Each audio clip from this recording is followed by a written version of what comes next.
Okay, so picture this.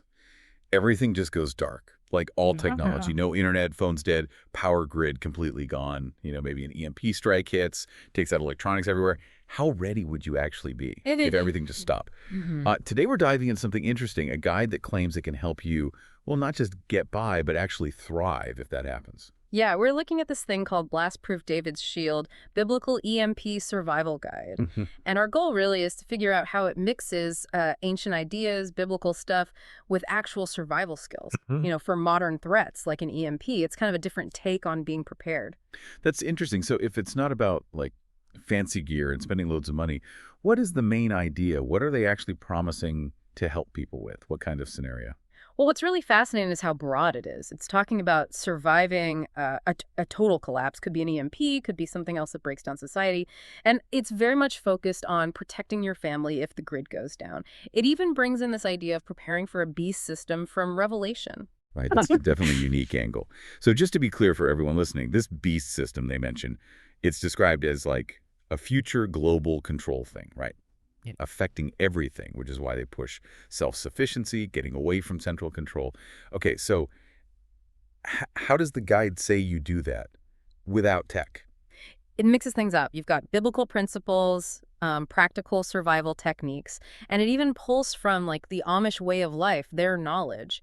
The creator, Henry Morris, apparently a seasoned survival expert, specifically made it not about complicated gear. It's really focused on basics, foundational stuff, resilience. That makes sense.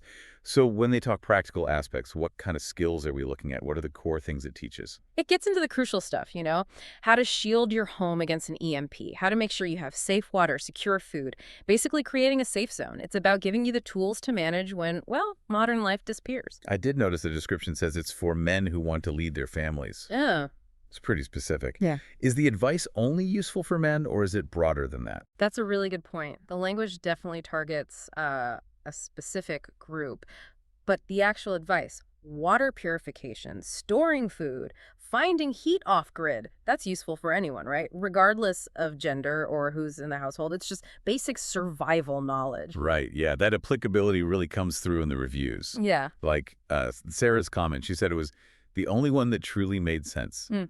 She liked the mix of the biblical side with just like practical, no fluff advice. And she learned to prep without needing tons of expensive tech. Exactly. And then there was Lisa's story, which I thought was really telling. She actually used the guide's tips during a 9-day power outage. A blizzard, not an EMP. She specifically mentioned the off-grid heat and food storage stuff saved them. Wow, okay, a blizzard. That really shows it's not just about one single disaster type. That makes me think, though, is this something a total beginner could pick up easily? And what about people in cities? Can you even use this stuff in an urban area? Well, the way it's presented implies it's pretty user-friendly, so yeah, likely good for beginners. And the FAQs do mention adapting it for urban settings. That's definitely a question lots of people would have. Plus, it's digital, only costs like $37, and they offer a refund. Hmm. So it seems pretty accessible to try out. Okay.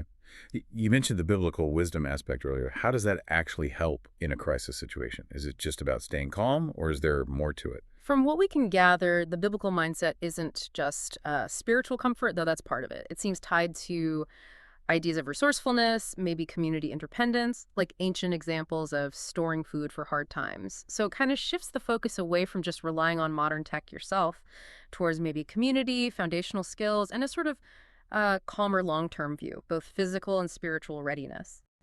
I see. So wrapping this up, what's the big takeaway here? It seems like this deep dive shows a pretty unique approach, faith-based, focused on simplicity, using basic, maybe forgotten knowledge instead of complex tech. It suggests that maybe real preparedness isn't always about the newest gadget. It could be something much older. It really does make you think, doesn't it? What sort of traditional wisdom, maybe things we've overlooked because we rely so much on technology now, what overlooked knowledge might actually be the key to real resilience when things truly go sideways?